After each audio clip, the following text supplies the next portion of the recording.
কঠোর হুঁশিয়ারি দিতে চাই, আফসোস করতে হবে আপনাদেরকে, শুধু একটি নিজেদের ভুলের কারণে।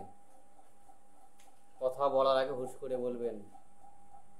আমরা চাচ্ছি না কোনো দেশের সাথে সংঘাত, আমরা বন্ধুত্ব চাচ্ছি। ভারতকে কোনো দিনের জন্য বাংলাদেশের আকাশ সীমা, পাকিস্তানের উপর যারা যুদ্ধ করবে, যেন বাংলাদেশের জন্য আকাশ সীমা তারা ব্যবহার যেন না করতে পারে। বাংলাদেশের সরকারকে প্রস্তুত নিতে হবে আমাদের বাংলাদেশের আকাশকে ব্যবহার করে তারা যেন, ভারতের জঙ্গিরা পাকিস্তানে তারা যেন হামলা না করতে পারে। যদি আমরা এরকম ব্যবস্থা যদি না করি, তাহলে আমাদের দেশেও বিপর্যয় নেমে আসতে পারে এই ইন্ডিয়ান জঙ্গিদের কারণে। এই সময়ের মধ্যে আমাদের যুদ্ধের প্রস্তুতি নেওয়াটা একটি আমাদের দায়িত্ব। কারণ ভারত পাকিস্তানের ওপর নির্মমভাবে তারা আক্রমণ করছে। তাতে করে পাকিস্তান ছেড়ে কথা বলতেছে না, তারা কাপুরুষের মতো রাতের অন্ধকারে ভারতের পাকিস্তানের ওপর আক্রমণ করেছে। জঙ্গিদেরকে আমরা কঠোর হুঁশিয়ারি দিতে যাচ্ছি, এর পরিণাম আপনাদেরকে ভুগতে হবে। তাই ভারতের জঙ্গিদেরকে কঠোর ভোগ ভুগতে হবে। তারা পাকিস্তানের উপর যেভাবে আক্রমণ চালিয়েছে, যেভাবে আক্রমণ করেছে এই জঙ্গি সংগঠন হিন্দুদের, তাই তাদেরকে এবার কোলঠাসা হতে হবে। ভারতের কাশ্মীর পাকিস্তানের হতে চলেছে এবার, কারণ কাশ্মীরের লোকেরা চাচ্ছে তারা পাকিস্তানের অংশ হতে। কারণ দিনের পর দিন যে এই মোদি কুত্তা বাহিনী তাদের উপর জুলুম নির্যাতন করে এসেছে, তারা শোক সময়ের জন্য তাদের উপর জুলুম নির্যাতন করেছে। এই মোদি কুত্তা বাহিনী কাশ্মীরের সুযোগ সুবিধাকে তুলে নিয়েছে, পথ ঘাট নষ্ট করে দিয়েছে। যে মুসলমানদের উপর জুলুম নির্যাতন করে এসেছে এ যাবতে, তার দাঁত ভাঙা জবাব দিচ্ছে পাকিস্তান। আমাদের দেশ বাংলাদেশকে প্রস্তুতি নেওয়া উচিত যে এই হিন্দু সন্ত্রাসীদেরকে দাঁত ভাঙা জবাব দেওয়ার জন্য। তারা আমাদের দেশে গত 17 বছর ধরে তারা দাদাগিরি দেখিয়েছে। তাই আমরা তাদেরকে একটা অ্যাটম বোম তাদেরকে আমরা একটা দেখাতে চাচ্ছি। আমরা বাংলাদেশিরাও আমরা হাতে চুরি করে নেই, কিন্তু আমরা যুদ্ধের জন্য প্রস্তুতি নিয়েছি।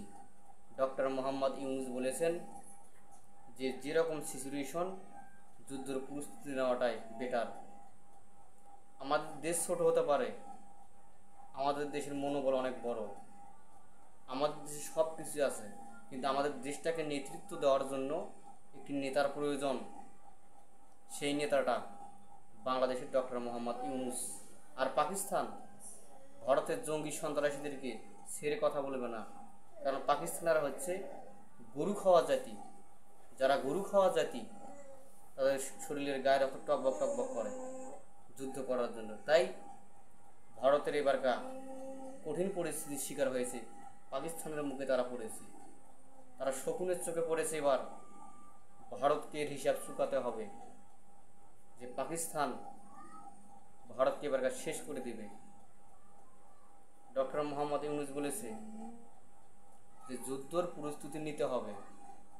আমরা যে যুদ্ধ করব সেরকম পজিশন, যেরকম সিচুয়েশন আমাদেরকে তৈরি করতে হবে, আমাদেরকে মাঠ গুছিয়ে নিতে হবে। কারণ এই যে ফ্যাসিস্ট গত 17 বছরে দেশের অর্থনীতিকে দুর্বল করে রেখেছে, সে দেশটাকে ভারতের কাছে বিক্রি করে দিয়েছিল। সে ভারতের আদেশে আমাদের দেশের নিরীহ লোকদেরকে জুলুম নির্যাতন সে করেছে, কারণ সে নিজের ক্ষমতাকে টিকিয়ে রাখার জন্য।